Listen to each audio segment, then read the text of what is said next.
Olá, olá pessoal. Então hoje a gente vai falar um pouquinho sobre distúrbios da circulação, tá? Então são vários distúrbios, essa aula é um pouco mais longa, mas vamos falar sobre eles então. Antes de começar a falar sobre os distúrbios, eu gostaria de falar algumas generalidades para vocês sobre o sistema circulatório, tá? E uma dessas generalidades que eu gostaria de falar para vocês, primeiro, então, é sobre a microcirculação, para vocês terem uma noção de quando eu falar de microcirculação ou capilares, vênulas, arteríolas, para vocês verem, porque quando a gente pensa em circulação, a gente pensa nos vasos maiores, mas eu quero que vocês vejam que o nosso corpo ele é formado por uma longa extensão de microvasos, né, de capilares, de arteríolas, de vênulas, olham os órgãos, né? Então, a gente tem muitos vasos sanguíneos que são microvasos, tá? Se vocês olharem esse esquema desse dedo aqui, olha a quantidade de vasos que compõem a microcirculação da ponta desse dedo. Olha a nossa cabeça. Então, nós temos uma microcirculação muito abundante no organismo. E quando eu falar mais adiante de vasodilatação da microcirculação, vasoconstrição, enfim, eu quero que vocês tenham essa imagem na cabeça. Esses microvasos, por isso que quando a gente tem uma alteração no calibre dos vasos, isso pode repercutir de maneira sistêmica, tá?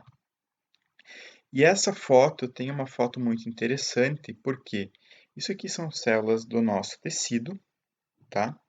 E isso aqui é o endotélio, tá? Isso aqui é um endotélio, são as células endoteliais. E aqui é uma hemácia. Então, essa foto que eu tenho aqui é um corte transversal de um capilar sanguíneo. E vejam que o menor diâmetro de um capilar sanguíneo é aquele no qual uma hemácia consegue passar por dentro dele, né? Então, olha que pequenininho que é o diâmetro. Olha só, é um pouquinho maior que uma hemácia. E igual a esse capilar sanguíneo, nós temos muitos, muitos e muitos e muitos metros de capilares dentro do nosso organismo. E algumas considerações gerais sobre a microcirculação ou sobre a circulação sanguínea em geral, né? O que seria a circulação? É a distribuição de líquidos pelo nosso organismo, tá?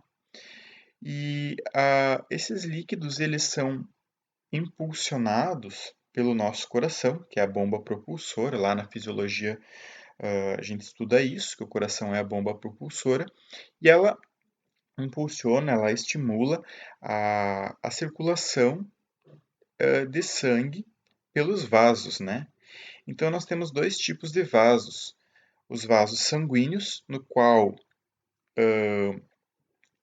circulam o sangue, e esse sangue ele pode ser rico em nutrientes, ele pode ser rico em O2, principalmente quando ele circula pelas artérias, salvo as exceções, e pode ser rico em CO2, principalmente quando ele circula pelas veias. E também nós temos os vasos do tipo linfáticos, mas nos vasos linfáticos não circulam o sangue, circula a linfa. E ele serve, esses vasos linfáticos, eles fazem o quê? Eles drenam o excesso de líquidos, né? Então a gente já estudou isso lá na parte de edema, que eu falei um pouquinho sobre a drenagem de líquidos sobre os vasos linfáticos. Então, só para refrescar um pouquinho a memória, lá da parte de histologia, eu tenho aqui uma foto, um desenho de uma artéria e aqui de uma veia, tá? Conforme vai diminuindo o calibre, nós vamos ter as vênulas e as arteríolas, e nós temos também os capilares. Veja uma diferença entre a artéria e a veia, que nós temos uma parede muscular da artéria muito maior, porque a artéria ela recebe uma pressão de sangue maior, porque o coração ele ejeta o sangue para a artéria, então ela tem que ter uma resistência maior, porque senão ela iria romper com a pressão que o coração ejeta o sangue. Então, ela tem essa parede de músculo maior. E outra característica da artéria é que, como ela tem músculo, esse músculo ele pode contrair ou relaxar, e isso vai fazer com que ocorra um aumento e uma redução da luz do vaso, né? Se o músculo contrai, nós temos uma redução da luz da artéria. Aí ocorre um aumento da pressão arterial, porque o sangue ele fica mais exprimido dentro da artéria. Se ocorre o relaxamento dessa musculatura, a luz do vaso aumenta e a pressão arterial diminui, né? O sangue ele fica menos exprimido, porque o vaso ficou com mais espaço. Na veia, nós não temos essa camada muscular tão intensa, né? Por quê? Porque a veia ela não contrai ativamente. Ela é um, ela dilata de uma maneira passiva que eu vou explicar depois para vocês quando eu for falar lá na parte de peremias. Mas o que eu quero que vocês vejam aqui é essa diferença, que a artéria tem uma parede mais grossa e que ela consegue contrair e relaxar porque ela tem uma musculatura mais abundante. E a veia, ela não consegue contrair ou relaxar, né? Ela pode dilatar, mas isso é por um outro processo que a gente vai ver adiante. E outra coisa, a diferença delas é que a veia, ela possui válvulas no seu interior que impedem o refluxo de sangue, tá? Isso também vai ser importante para a gente ver quando eu falar lá em trombose, que vocês saibam que as veias têm as válvulas dentro no seu interior, tá?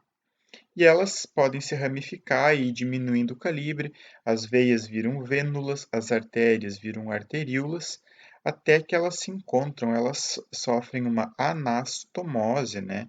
Que a gente chama os capilares sanguíneos, que são vasos com uma que eles não têm mais essa característica de músculo ou de válvulas, eles simplesmente possuem um endotélio, que é o que eu mostrei nessa foto para vocês aqui, é um capilar, tá? Porque são vasos com o diâmetro muito pequeno.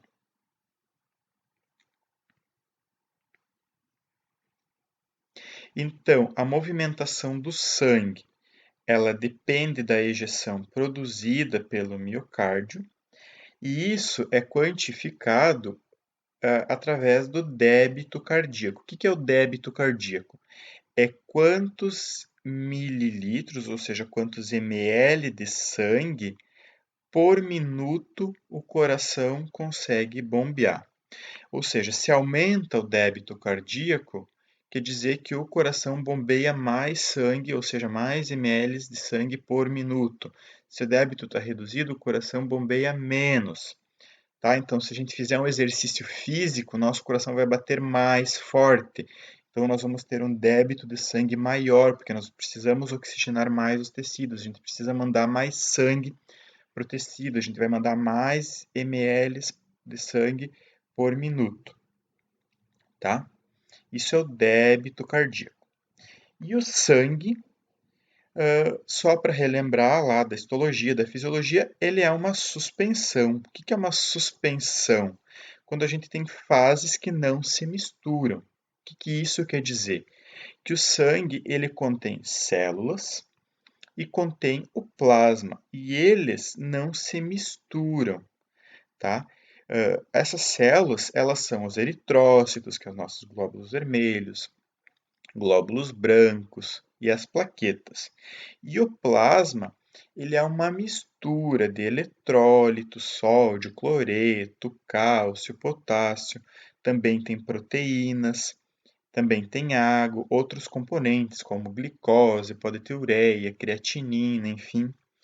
Isso compõe o plasma. E as células e o plasma não se misturam.